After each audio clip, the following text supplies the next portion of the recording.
How to remove rectangles in Adobe Acrobat. Ever opened a PDF in Adobe Acrobat and found these annoying rectangles hanging around? Maybe they are leftover annotation or just the shape you don't want it anymore. It happens.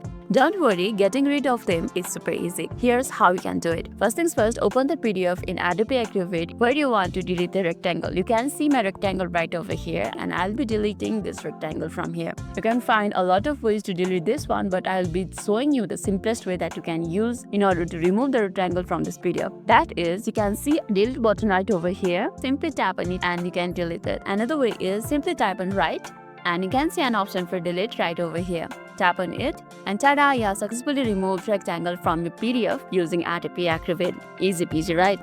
You can repeat this for other rectangles you want to vanish. Let me know in the comments if you found this helpful and what other Adobe tricks you want to learn. Lastly, if this video made your day a little bit easier, don't forget to like and subscribe for more amazing tips. Thanks for watching and see you in the next video.